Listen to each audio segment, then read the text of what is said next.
Jedan od, nažalost, najpopularnijih youtubera sa domaće scene je izvesni Bogdan Ilić, zvani Baka Prase. Zbog te mlade publike odlučili smo i da pokažemo kako izgleda njegov život, jer za razliku od njegovih milionskih pratilaca, on zarađuje ogroman novac na razne načine. Pregledima na YouTubeu pa i prodajom proizvoda sa svojom robnom markom. Međutim, gnev javnosti je izazvao kada je počeo da prodaje maske po ceni od 899 dinara, koje pritom po mišljenju stručnjaka ne mogu da zaštite od koronavirusa. A šta klinci znaju, može da ih prevari čak i jedno prase. Sem što je kupio stan i novog Porschea, voli često da se hvali svojom visokom zaradom, a mi smo ga pre 2 nedelje pratili kako dolazi po svog brata od strica, koliko smo shvatili, a objavili su tada story na Instagramu sa naslovom "Pošla braća da obiđu dedu". Aludiraju verovatno na osobu starije dobi koja ne sme da izlazi, pretpostavljamo rođenog dedu.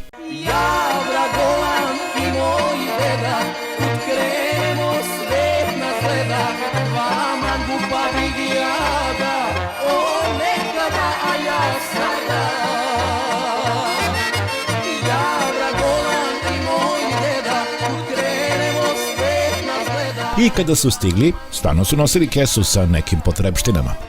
Ne znamo da li su mu se u međuvremenu rasprodale one maske, budući da ih ne nosi. A kad obilaziš svoje starije i bilo koje starije, druže prasence, moraš da nosiš masku, da ih ne zaraziš, jer ko zna gde se sve smucaš i gde sve jurcaš i sa kim se sve viđaš. Dakle, nije deka opasan po tebe, ti si opasan po deku. Dakle, uvaljuješ maske koje sam ne nosiš, a usput se bogatiš na muci naroda i roditelja dece koji ne mogu svoj deci da kažu ne, što je doduše problem i tih roditelja.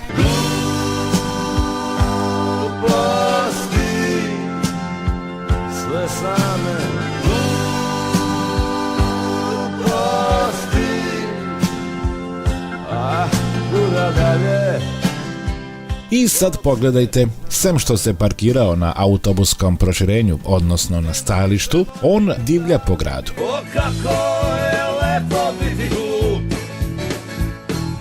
kako je lepo biti glup, bolje mozak sakrivati, pa čutati i plivati, kako je lepo biti glup, ne bavi se politikom, spavaj, radi, ćuti, jedi i ne veruj više nikom.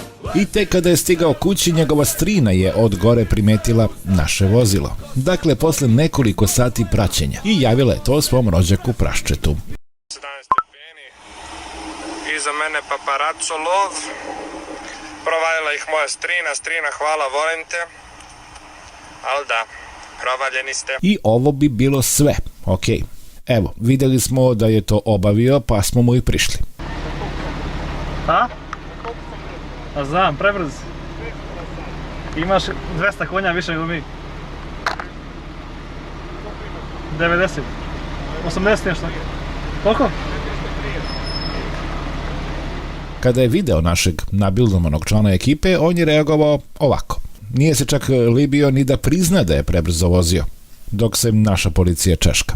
Brzo se ućutao nakon ovog razgovora i bio manji od makovog zrna, da bi svoje šatro junaštvo pokazao tek kada smo odmakli.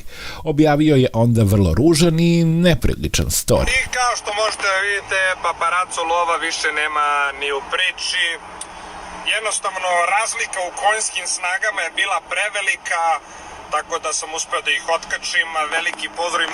Prašče je ipak veći konj nego što je to očigledno. Pozdrav za njegovu porodicu, svešteničku porodicu, i pitanje je da li ste ponosni na svog sina. Brate, šta mi se dešava, koliko sam jak? Džaba vam sve što ste postigli kad imate konja Praščeta. A vi, dragi roditelji, razmislite da li će vaše dete gledati u buduće sadržaje ovakvog tipa.